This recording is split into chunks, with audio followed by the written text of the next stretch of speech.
Welcome to the Untold Story podcast, everybody. I'm Martha McCallum, and I am joined today by Jonathan Haidt, who you know as the author of several books examining our culture and society. The most recent, which is getting an enormous amount of well-deserved attention, is called The Anxious Generation: How the Great Rewiring of Childhood is Causing an Epidemic of Mental Illness. Jonathan, welcome. It's great to have you with us today. Thanks so much, Martha. It's a pleasure to be talking with you. So I have 3 Gen Z children.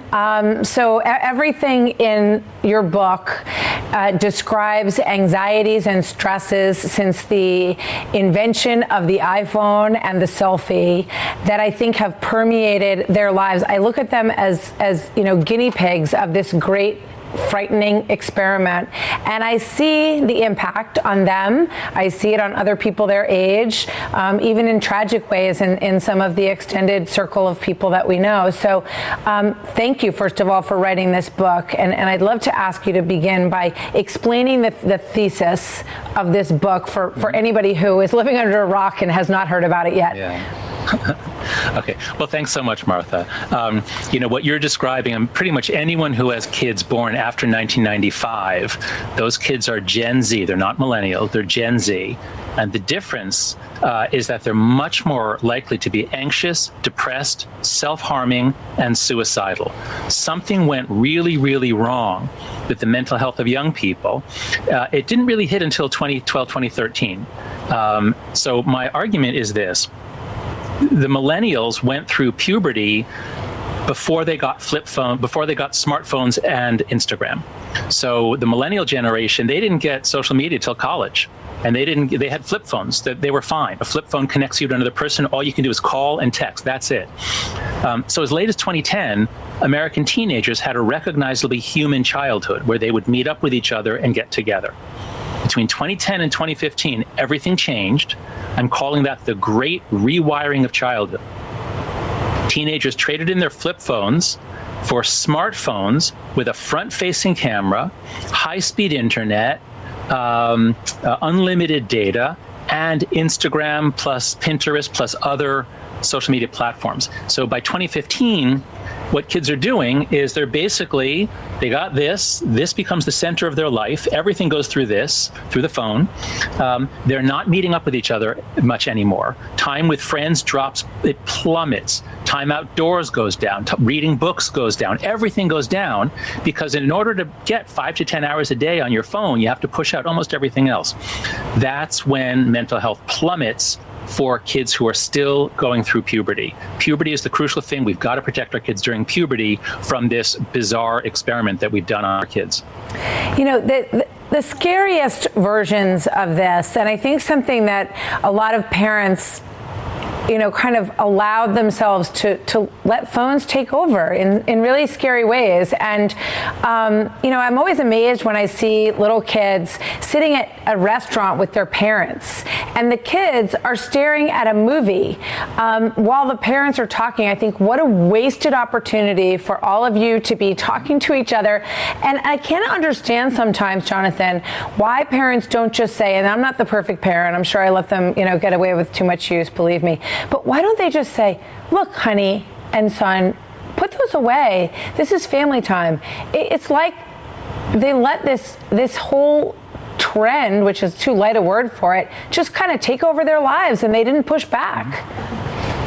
Well, that's right. But we have to understand how it started. If you understand how it started, you'll be a lot more forgiving of how we all fell into this. So let's go back to the 1990s. This is the period when we begin to lock kids up. We don't let them outside to play. We're all afraid they'll be kidnapped if we ever let them out in a grocery. Right. I mean, we go crazy in America. We start restricting play, and that's a big part of the story. Kids need to be outdoors, playing, unsupervised, taking risks, having adventures. So we start cracking down on that in the 90s, saying no more of that, it's too dangerous. Well, at the same time, personal computers and the internet are coming into our homes, and the kids love it, especially the boys. So they're all spending more and more time on their computers. And we're all like, oh, well, that's pretty cool. Like, maybe they'll grow up to work in computers. Maybe they'll start a tech company. Oh, my, so we all thought this was great. He's going to be a coder. Yeah. So in the 90s, Yeah, so in the 90s, we all thought this was great. There was no problem we saw. And it turns out there wasn't a problem. The mental health of those teenagers, those are now millennials, their mental health was actually fine.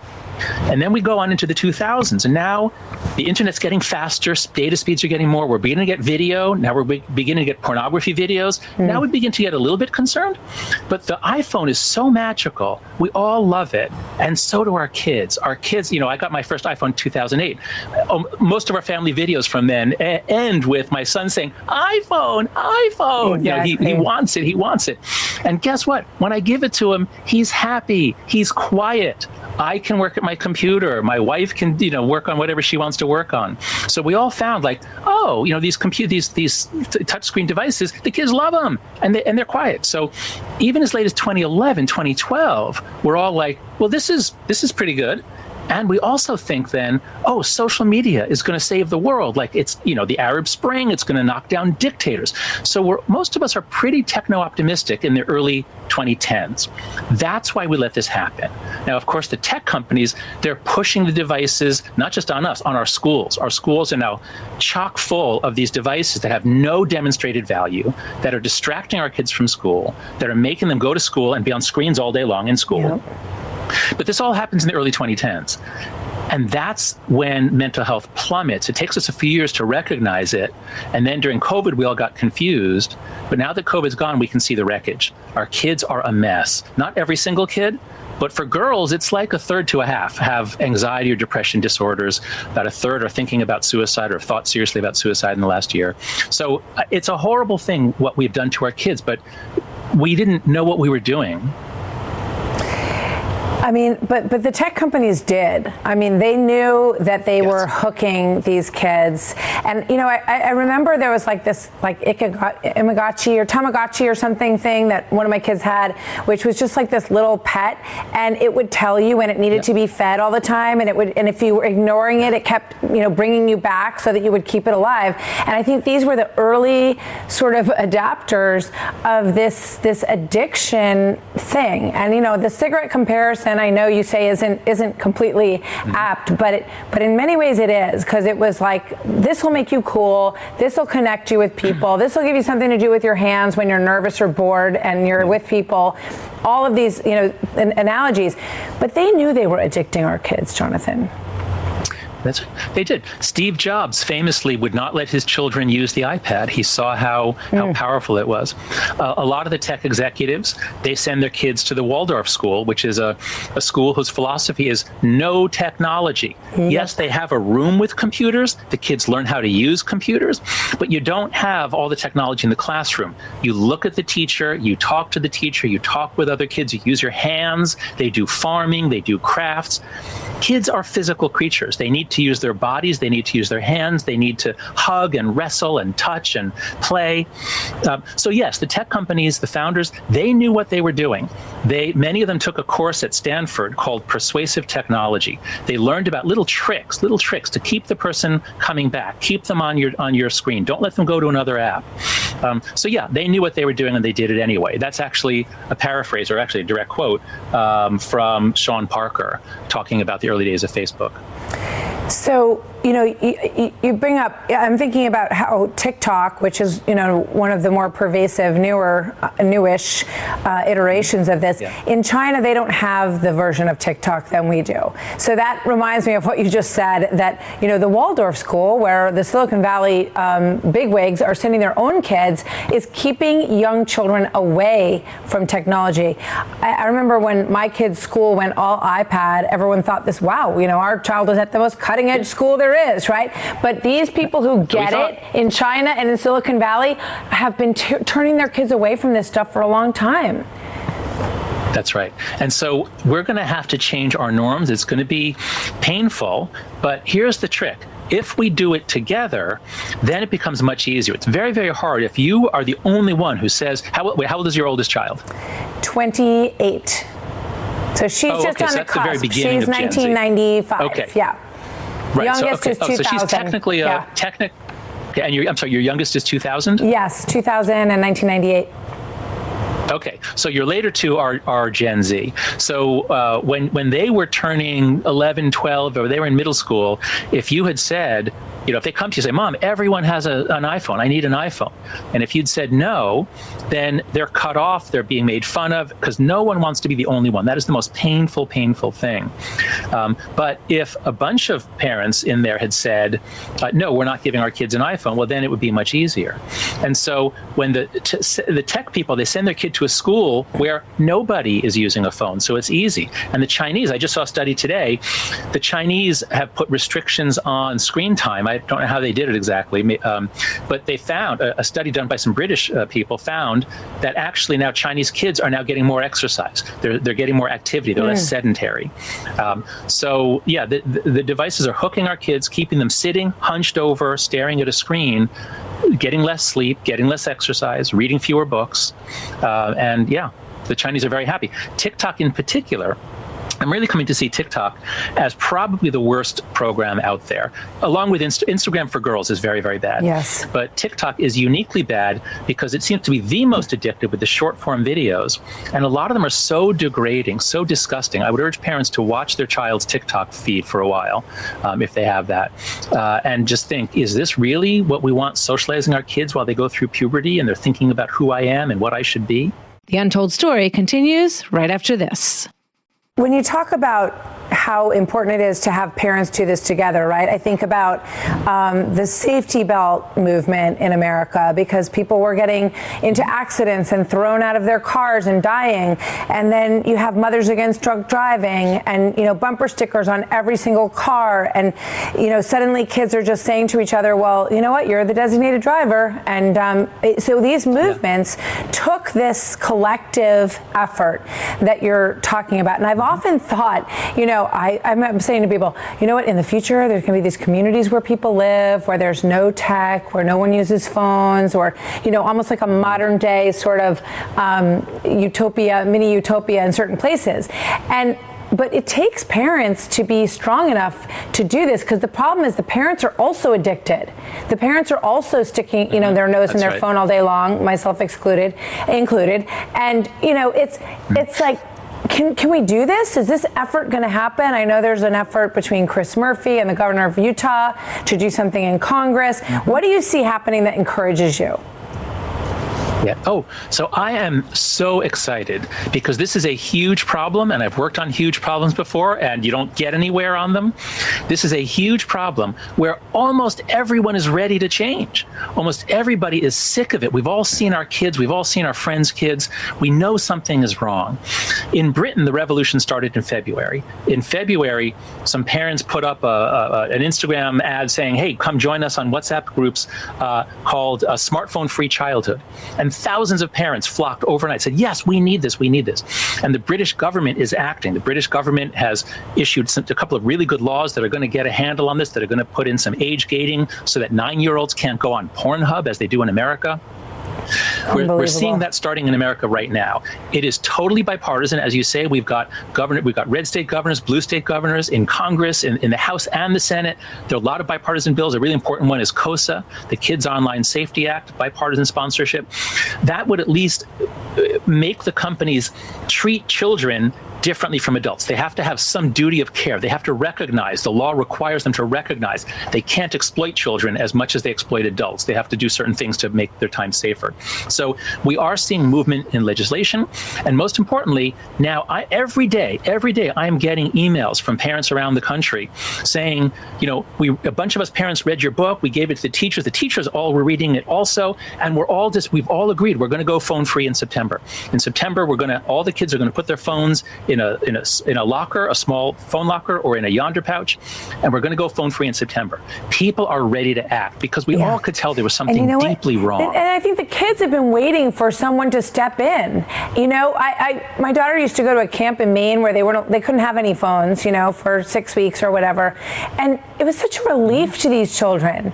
They loved it. They went canoeing, and they were weaving things and doing shows on a little wooden stage, and they they loved the freedom of someone telling them you can't have a phone. And I think that, parents, I really believe that it must come from parents, Jonathan, because I don't trust the government to deal with this, because you know how many lobbyists they have. I heard someone say, but Apple, I read on Apple iNews or whatever that Jonathan Haidt's book is wrong. Jonathan Haidt, his book is wrong. That's right. I was like, wait, what a shock that Apple News is putting this story out there, So there's pushback to your theories, and I would imagine that a lot of it's coming from the tech sector. Is that what's happening? That's right. Oh, yes. Yeah, so some journalists have told me that Meta is sending around papers by their favorite researcher. So there's a couple of papers that Meta is circulating, and then they're getting journalists aligned with them to say, oh, there's a big blow up. Oh, there's a big pushback. It's a very small pushback. There are a few researchers who think that the correlations aren't big enough to justify this, or they think, yes, there are experiments, but they're not compelling enough. So I've been responding to them. I would urge listeners, viewers, to go to my Substack, afterbabble.com. There's no paywall. It's free. I'm responding to the critics there. I'm showing this is not just, we're not just mistaking correlation for causation. There are a lot of experiments showing that when you get kids off of social media, when you get young people off social media for a few weeks, they get happier. There are a lot of experiments showing as social media, as high-speed internet came into different parts of a country at different times, where it comes in first is where girls become depressed and anxious first. So there's a lot of evidence for what I'm saying. My book is full of evidence, and it's frankly a lie that is being circulated that I have no evidence, that I have mistaken correlation for causation. So in my Substack, I go through it and I show this is just flat out false. Yeah, and it's being circulated by at least one of the tech companies. Yeah, I mean, I've looked at the science and the charts in your book. They seem very persuasive, but I think the most persuasive evidence is just to look around you and to see that children are not as happy-go-lucky as they used to be. They are not great at social interaction. They get nervous when they have to go to a party or talk to people they don't know. And we see all of this. And I do want to, I think it would be remiss not to touch on the danger and the seriousness of some of what's happening online that I just want all parents to be aware of, especially if you have young boys. You say that one of the biggest places they like to hang out is Pornhub, and they're being exposed to pornography with no guardrails. Very easy for them to get on at age 8, 9, 10. Like, boys might have looked at Playboy magazine in their father's attic. They can get deep into this very, very disturbing stuff. Absolutely. Let's talk about the boys. So, because for the girls, the evidence is very clear. Social media is harming girls. I can show that very clearly. It's not as clear directly for boys, but there are lots of different ways in which what I'm calling the phone-based childhood is really harming boys. So what boys are doing is they're going straight for the video games, the multiplayer video games, and for pornography. Now, multiplayer video games are not bad, but they're so amazingly good that they're pushing out all real-world interaction. Boys are not seeing other boys very much. If a boy wants to play with his friends, he has to go home alone. Because if he goes to a friend's house, they can't play video games. So he has to go home alone, so he has his screen, his controller. Boys got really lonely after 2012. Our boys are dying of loneliness because they're not connecting, they're not doing the roughhousing, the adventures, the things that boys did back when I was a kid. And the other thing for the boys, as you say, is the pornography. Now, just imagine all these new feelings are coming up in puberty. You have sexual desires. Your body is changing. Suddenly, you're maybe interested in girls again. When you for a long time they had cooties. You're interested again. What do I do with this? Well, you go on Pornhub and you see what you do with it. Like, really? Okay, that's what you do. And so, girls are reporting that the boys want to choke them, and boys are reporting that they thought the girls wanted me to choke them. I mean, the boys are learning horrible ways to relate to women. And so it's just going to be much harder for boys and girls to get together, to fall in love, to court each other, to marry, to stay together. There are many problems here. While we're talking about boys, I want to especially stress one recent threat. So there's what's called sextortion. It's been around for a long time. It's where you trick someone into getting a photograph in a compromising position. I mean, the Russians used to do this, and the CIA used to do this. You get a person in a hotel room, you get a photograph. Now you can blackmail them. Right. Well, guess what? all these gangs around the world now, they figured out how to do it. They have a persona as a sexy girl. She flirts with your son. She sends him a nude photo and says, you send me one. And he does. And as soon as he does, they say, now I've got everything I need to ruin your life because I have all your contacts from Snapchat or Instagram. I'm going to send it to all of them unless you send me $500 in the next hour. And then they keep asking for more. Many boys commit suicide from the shame. Jordan The DeMay. FBI has already identified 20 kids boys who are dead just from sextortion rings, which means the number's probably hundreds. It's so important. I interviewed Jordan DeMay's father. Jordan was 17 years old, a high school football player, fell prey to this, didn't see a way out, and took his own life. And I just would encourage anyone who's listening to this, tell anyone you know who has a adolescent boy to talk to their kids about this. Don't ever send anyone a picture of yourself. This is what can happen. If anyone ever reaches out to you, you need to let someone know, someone you trust, a parent, a teacher, an older friend, anything. You've got to let someone know. And if this does happen to you and someone's asking you for money, you need to tell someone right away. It's an absolutely heartbreaking. There's a Nigerian ring that is they want to extradite them to the United States. The Yahoo boys, yep. Yeah, that is just horribly behind so much of this. So, Jonathan, before I let you go, what is the one tip, if I could say, just for people at home, what would you tell them? If you feel like it's too late for your kids, what's one thing you can start with them today? The most important thing is to team up with other families. You're probably already on a text thread with the parents of your kids' friends because you had to pick them up at a birthday party or whatever it is. You already know the parents of your kids' friends. Talk to them and say, we're thinking of doing this. We're thinking of putting on severe limits. We're thinking of saying video games only on weekends. We're thinking of saying, no, we're not giving you a smartphone until high school. Because what kids are most afraid of is being cut off. As you said before, they want to be liberated from this. They want a normal childhood with play, but they don't want to be the only one. So if you can get a few families, 4 kids, let's say, and you say, not just we're taking away the screens, but we're giving you back each other. Exactly. Every Friday, you guys are going to get together. It can be at any of our houses. You can have a sleepover. We'll give you money. You can go down, get pizza. Have some independence, have some fun, have some adventures. So we have to give them back a real human childhood. That's what, you described kids' experiences at camp. They're so happy, not just because they're off their phones, but they're having a real human childhood again. Yeah. We've got to give that back to kids. 100%. So I would urge viewers to go to anxiousgeneration.com. We have a lot of information for parents and things you can do there. Jonathan, thank you. I'll just add my one tip that I used that I think helped, which is phones and laptops, they don't go to your room at all. Keep them at the dining room table. You can talk on your phone. You can look at your phone. You can look at your computer, but you're going to do it in this room. And I think it helps kids sleep better. They when they can't have their phone in their room, they get used to it. And when the whole family's doing it, I just think that it helps them kind of separate a little bit. I think I need to keep my phone out of my bedroom too. Jonathan, thank you so much. Jonathan Haidt, the author of The Anxious Generation, How the Great Rewiring of Childhood is Causing an Epidemic of Mental Illness. He explains the science of young growing brains and the impact of the technology on those young growing brains. It's really valuable and so important. Thank you so much, Jonathan. Jonathan Haidt. Great to be with you. My pleasure, Martha. What a pleasure to talk with you. You as well. Thank you so much. That is the Untold Story podcast for today. I'm Martha MacCallum. We'll see you next time. You've been listening to The Untold Story with Martha MacCallum. Don't forget to subscribe on Apple Podcasts or wherever you listen. Make sure to rate and review. For more podcasts, go to foxnewspodcast.com. Listen ad-free with the Fox News Podcast Plus subscription on Apple Podcasts, and Amazon Prime members can listen to this show ad-free on the Amazon Music app.